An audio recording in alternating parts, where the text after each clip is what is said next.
Great day. Five big universal principles I see at play every day all around us is what I wanted to share with you all.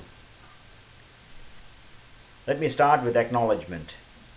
This world, my venerable Guru, my respects and obeisance to thee, for you constantly unfold my understanding and add to my ever expanding knowledge. I thank thee. Let's excel every day, folks. Great to be back with you all. The five big universal principles are creation, sustentation, transformation, action, and communication. I find these five forces at play everywhere.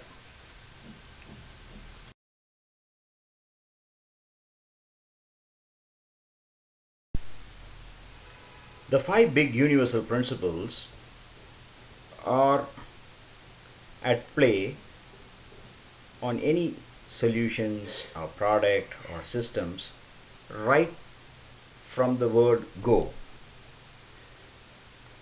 Here is how I like you all to picture it. An electric motor, let's take a three-phase electric motor, is powered by three phases, red phase, yellow phase and blue phase, where all the three forces are acting simultaneously on the motor and therefore the motor begins to revolve. This we call as the three-phase motor. Similarly, the five big universal principles are the five phases of any of these solution, products or systems. For our sake of understanding, we begin with the creation. The moment the solution comes into being, that is when we say it is being created, we see that immediately upon creation, like a small baby, it immediately needs attention for its nourishment, and that is where sustentation begins in. So the process of sustentation kicks in immediately after creation as we see it, and when the process of nourishment happens, there is a whole lot of transformation which starts happening. We see a visible transformation in the system, which then leads to a whole lot of actions being performed by the system, on the system, or in the system. And at the same time, this then further leads to communication. The system begins to communicate with other systems by receiving inputs and also by giving out outputs. So there is a exchange of messages happening between different systems where communication becomes very visible. Thus we see all these five universal principles are acting simultaneously, though each of them may be prominent, or let me say are prominently visible at different points in time. This sets in motion the system. This system then revolves around the focus. The focus being its very purpose. For example, a typical business revolves around its focus, namely the customer.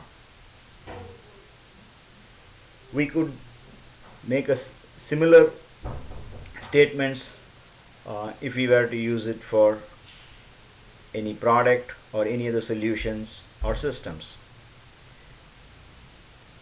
We see that all these five forces are at play on a continuous basis. They never cease to exist on any system. Creation. The process owner is typically called the knowledgeable creator or the innovator, or you may call them the entrepreneur. The process itself we call as the process of creation or innovation, and the input being the creative design, skill and knowledge, and of course the creative mediums, which are basically the material on which the entire desire, skill and knowledge is acted upon by the innovator, creating an outcome which is the innovative solution, products and systems. The next big principle being the sustentation. The process owner is a wealthy sustainer. We say wealthy because to sustain one needs to have a lot of wealth in terms of energy, in terms of human capital, in terms of land, etc., etc.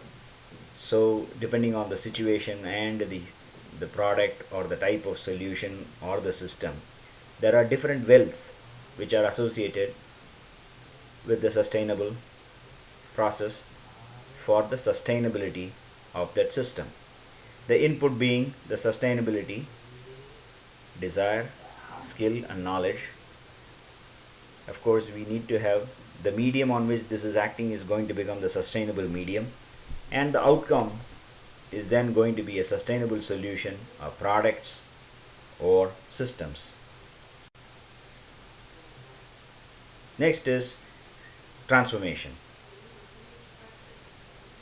The process owner is an energetic transformer. No transformation is possible without energy. And Sir Isaac Newton will bear me out that anything will continue to be in a state of rest or in uniform motion unless acted upon by an external force, and the resultant motion will be in the direction of the resultant force. Therefore, for any transformation one has to overcome the inertia. The input for the transformation is then the transformational desire, skill and knowledge, and of course the medium on which this will be acting upon is the transformational medium, and the outcome we will get is the transformative solution, product, systems. That is, it is also a transformed solution or a product. The next principle is action. The famous quote in Bhagavad Gita where Krishna says to Arjuna, "Act you must, Arjuna. Nobody can indeed be aloof from action. The very survival of your body calls for action." Action is very, very vital for the existence itself. The process owner here needs to be a disciplined and a righteous actor. The process itself is going to be the ethical action one has to take. The input being the righteous desire, skill and knowledge. Of course, the medium we will call it as the actionable medium because it is a medium in which you can perform action. And the outcome of this is going to be the ethical solution or the products or the systems.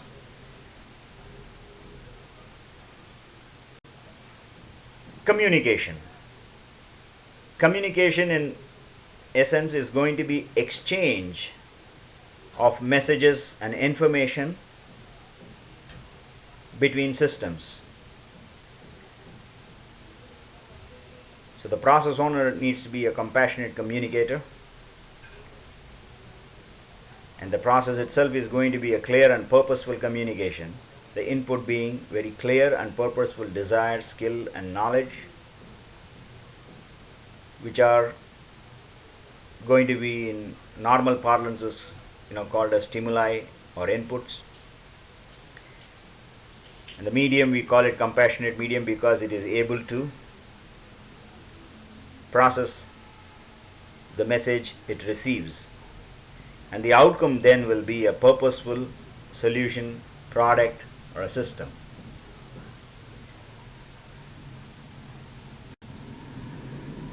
Thus we see the 5 big universal principles are in continuous play all around us. I see it acting on individuals, societies, countries.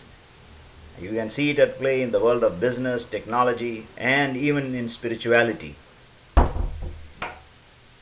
I believe in better understanding of these 5 big universal principles which will enrich our lives and environment both individually and collectively. Thank you.